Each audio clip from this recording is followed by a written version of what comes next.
Underrated watches.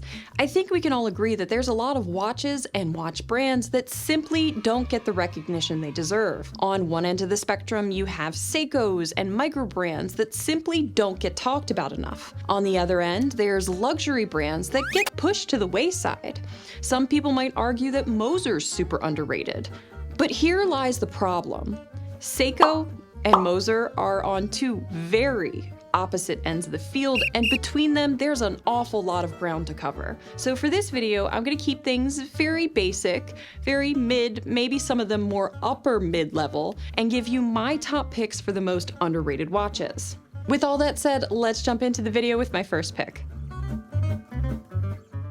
Grand Seiko, but more specifically, Grand Seiko's Quartz models. Grand Seiko already has a bit of a cult following. Grand Seiko is better than Rolex. If you know, you know, but what you might not know is there are some fantastic quartz watches in the Grand Seiko catalog. This is my Grand Seiko Sea of Clouds. My seasoned subs will remember when this debuted on my channel almost a year ago now.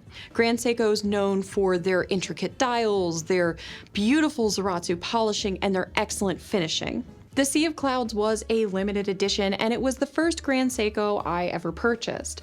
At the time, the mechanical Grand Seikos were a little bit out of my price range. And yeah, it's a quartz, but it's an awesome quartz. And it's really nice to have a watch in your collection that you don't have to worry about winding. And on top of that, Grand Seiko was so proud of the finishing on this quartz movement that they gave it an exhibition case back. Only Grand Seiko would do that. So if you find yourself wanting to get into Grand Seiko, but the spring drives and the high beats might be a little bit out of your price range, then look at the Grand Seiko quartz offerings. The Railmaster is probably one of the most overdone, underrated watches on YouTube, but I am a mega fangirl. I also happen to own the Railmaster Blue Denim, so we're gonna talk about it. The Railmaster is an engineer's watch. It's also a fantastic looking tool watch. If we're talking about the blue denim specifically, it has this incredibly rich and complex style, but it's also packed in a satin case, so it makes it a little bit more understated and great for everyday wear. It's a master chronometer with a coaxial escapement, anti-magnetic up to 15,000 Gauss, and it's incredibly shock resistant. The Railmaster is probably one of the best values for your money when you're talking about Omega. Maybe not next to like the Seamaster 300, but that's a little bit outside of this price range, and I'd never call that watch underrated. Now, I don't have a particular model in mind, but just Ball as a whole, the brand, does not get talked about enough in the watch community. And I don't see why. The brand has a really interesting story, they're priced fairly well, most of their movements are COSC certified, and they're relatively good-looking watches. Ball primarily makes watches for engineers, so one of their big things is visibility. And oh my god, the lume. I thought Seiko lume was bright. This might be brighter. What Ball does differently with their lume is they take these teeny tiny mineral glass tubes and they fill them with pure tritium gas. And then they put those teeny tiny tubes all over the bezel, all over the hour markers, the minute hand, the second hand, everything, so that watch is just glowing in the dark. This results in a lume that is much brighter and lasts longer. Although there's one small caveat when you're talking about this kind of lume, you can decide whether or not you think it's worth it, but for me personally, I think Ball watches are highly underrated. The Cartier Tank Must XL. Now, Cartier doesn't necessarily have a reputation for value, but there's a reason that I included it here. The Must XL is often a watch that is overlooked in the Cartier catalog. So this watch shares the same automatic movement with the large Cartier Santos, which is priced significantly higher. I'm not entirely sure why the Santos is priced so much higher, or rather, the Must XL is priced so well, but I think it offers some of the best value in the Cartier catalog. If you're looking for that classic, elegant square watch design, it is the best choice. Sure, you could get one of the quartz models for substantially less, but personally, I would rather buy a Grand Seiko quartz if I'm gonna pay that much for a quartz watch.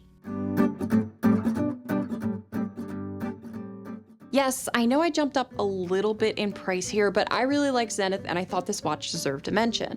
The Chronomaster Sport houses the El Primero movement, and depending on who you ask, it was the first automatic chronograph movement. Hence the name El Primero. Now, regardless of your position in the argument, the El Primero is an excellent movement, and I feel like this watch just doesn't get enough attention in the watch community. And I think it's probably because a lot of people look at it like a Daytona substitute. And I guess it kind of is, but in a good way. Despite the Chronomaster Sport sharing some of the design elements of the Daytona, like many of the other Panda chronographs out there, this Zenith has a look all its own and will not be mistaken for its Rolex counterpart. But if you happen to be looking for a Panda chronograph, this Zenith is actually obtainable and at a much more reasonable price. Anyway, I know that this particular Zenith is a little bit outside of the price range that we're talking about here, but that is exactly why I said mid, more like upper mid for some, because I really like Zenith and I think this watch does not get enough attention, and I just wanted to talk about it.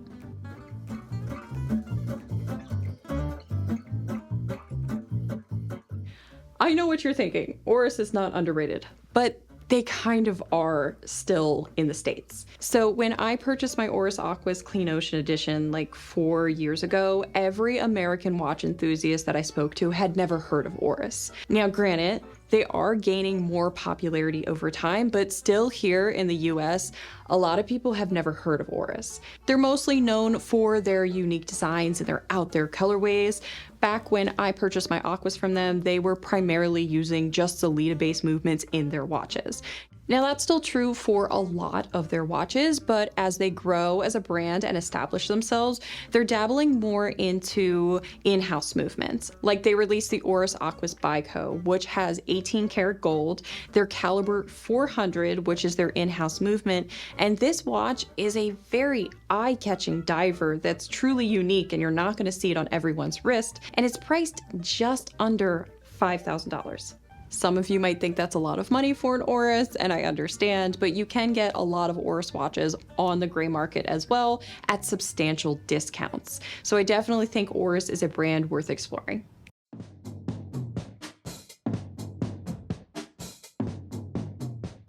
Longines. Pretty much anything Longines is underrated. They're just not that popular in my corner of the world. I love their aviation watches. They make great divers like the Hydra Conquest.